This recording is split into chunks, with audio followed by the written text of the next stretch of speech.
Aviktas here at Blackpool. I, like you, am a massive enthusiast of not just theme parks and amusement parks around the world, but especially here, my favourite in Blackpool at the Pleasure Beach. So it's fantastic to be here for the launch of such an impressive ride. Now, will you please welcome to the stage to start the proceedings the CEO, Managing Director of Pleasure Beach Resort Blackpool, Amanda Thompson. Over to you. 10, 9, 8, 7, 6, 5, 4, 3, 2, 1.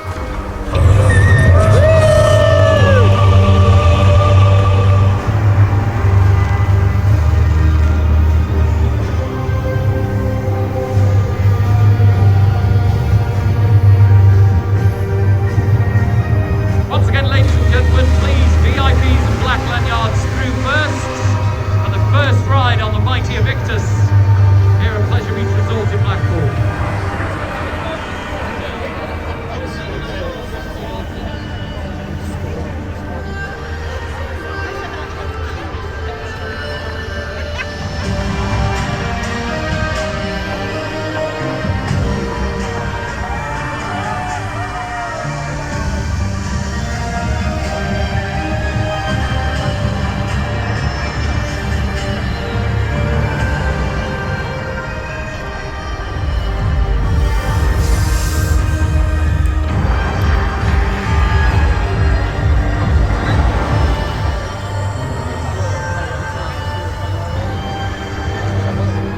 Incredible, I've just been on it. How pleased are you?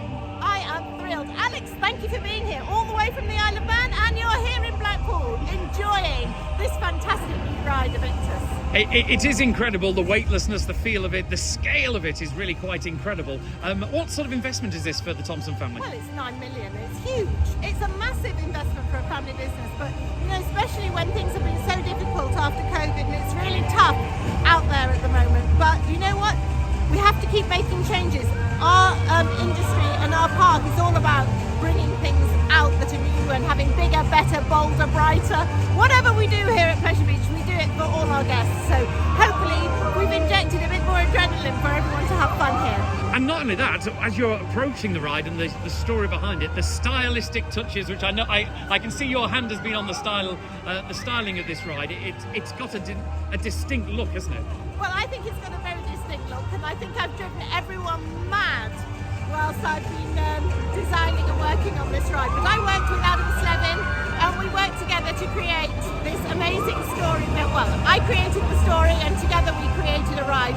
But to be fair to Adam, he's done an amazing job actually unwinding what my brain thinks and imagines. So together we've done a good job. And finally, you mentioned it there, the story, the family story that you've kind of weaved into the mythology of this ride. What is that? Well, that's my grandparents went to Angkor Wat in Cambodia in the 1930s, and they used to travel a lot in the winter time because the park used to close in October, and then it didn't reopen again until the following Easter. So they had a long downtime, and the park was clearly much smaller in those days, so they got the opportunity to travel. So they were adventurers and pioneers of our industry back in the 1930s. They travelled the world, picked up ideas, and clearly the River Caves is where they sort of, I'm not going to say dumped their ideas, but that's where their ideas were brought back and put to life again, so we could all enjoy it. Those people that couldn't travel as far and wide, they could appreciate being in Cambodia, seeing Angkor Wat and everything else. So the snake was from an egg that came back from Cambodia. Excellent, fantastic backstory. Well, congratulations once again, Amanda, and thank you very much for inviting us. It really is a great success you should be proud of. Alex, you're always welcome.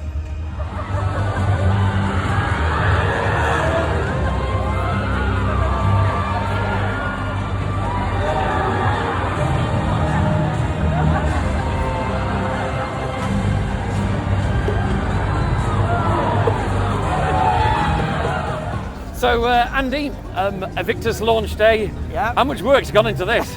Lots. And it's so good for it to be open and see people riding it, and the reaction as people are coming off the ride. I mean, it's a winner. It's definitely a winner. People love it. So It's interesting because it looks incredible. It looks intense, and it is intense, but not in the way people think. it's a very smooth ride. It Yeah. is intimidating, but then when you go on it, I think when you get that moment, it's the moment at the top when you're at like 138 feet and you're looking straight down. That's the bit for me. And feel like you're coming out your seat at that pop of air time. Amazing.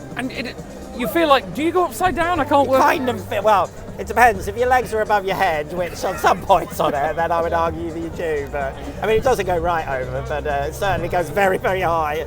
And from your perspective, in terms of the operations, and how did we get from the bowler drone to here? I mean, that's been a lot of work. There were about 2 years of work actually, and then it all comes together in the last couple of months. And then operationally, we get the ride handed over to us from engineering and the commissioning process, and then we have to go through our whole process of training staff because we want it to be safe operation, which I think, it's 40 seats, which is a lot on a ride. So for the staff to do that all day, every day, I think at the moment they're doing a really, really good job, so I'm really proud of them.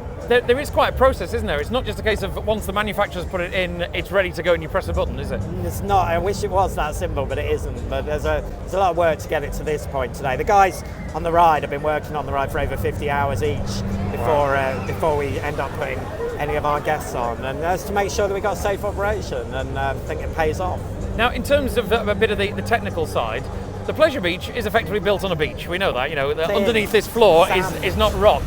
How do you manage to get a ride with G-forces and stuff like this built on what is effectively an old beach? It's all to do with the foundations, and we have to go. The foundations for this ride, which are actually relatively simple, in the structure is mainly the four big columns, obviously, but we have to go to a depth of about 20 metres with the piling for it, which is deeper than you would do if it was just on regular land inland somewhere. So we take all of that into account.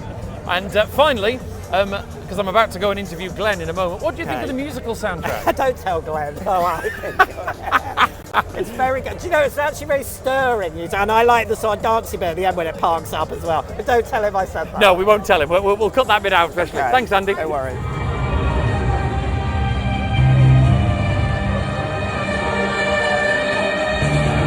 So here we are. We're in front of Aviktas, Glenn. We know it's starting because you knew the track off the top of your head. How do you feel about your soundtrack? Proud, which it's funny. You always wonder how it's going to sound in the flesh, in the place. It fits. I'm blowing my own trumpet. It fits perfectly. It's loud. It's ballsy. It's just pumping out, and as you can hear, it suits the ride perfectly. Now, where do you start from? Because in terms of the brief you're given, you're saying we're standing here now, it fits the brief. This was all ideas on paper at the start when you had to do the music. So where do you start from? Mans gives me a brief, and it's always perfect. She creates a vision in her mind, and she's got the ability to convey that in such detail that you literally just follow what she says, and I don't know whether it's just a thing with me and Mans, but I understand what she wants and I understand what she's saying. So it's from my point of view, it's so easy, because sometimes you get briefs and it's like, I want it to sound blue or something like that, and you're like, I don't know what that means. But Mans, it's every comma, every full stop is perfect, and every descriptive word that she uses for what she wants and what the atmosphere is, to me, it's just the easiest thing in the world. Now, this isn't your first soundtrack for a ride at Pleasure Beach. Obviously, we know you've been doing a lot of high soundtracks. Which is your favourite? There you go, put you on the spot. It's always going to be the first one. It's always going to be Icon. Yeah. They're all completely different. So, but the one that if it came on, I would want to listen to all the way through again. Yeah, it would be Icon. It's the first love, isn't it? It is. You never forget your first love. Now, in terms of the difference between composing for, say, the Hot Ice Show, where it's a number that's standalone, to a ride, which is effectively almost like a continuous loop with different sections, how difficult does that make it on a practical sense? You just got to, you kind of section it off so you know which bit's going to go where, and then to create that kind of continuous loop, you've just got to be aware that after the big da-da-da end, you've just got to have a little thing that just transitions it, just calms it back down. Rather than having a hard stop, it just kind of transitions back. So if you were on a repeat, then it just you just bring back some of the sounds that are in the right at the start, and so you just feel like there's a transition, like a crossfade between the two ends of it. And finally, it's the 90th anniversary of Hot Ice this year. How's the work going on that? You've got a couple of months yet? I'm finished. I've delivered. We need a quick meeting in case there's changes that Mans wants, and then we'll go into it. Well, they'll go into rehearsals, and I'll go into sitting by my phone. How old do I sound? sitting by the text, and when rehearsals start, things don't work timing wise, or I need to extend something to allow for changes. So yeah, but it's one of them things you can only really do once they're on the ice and practicing. So then I'd alter rather than change. And then you've got to think about the 91st Hot Ice, obviously. That'll start in December, I think. Usually we start having a chat. Yeah. And I interviewed Andy Highgate just before. He gave me his opinion on your score, and I'm not to tell you. Okay. I'll leave it at that. You can edit the bad language out. Glenn, thanks very much. Thank you, Alex.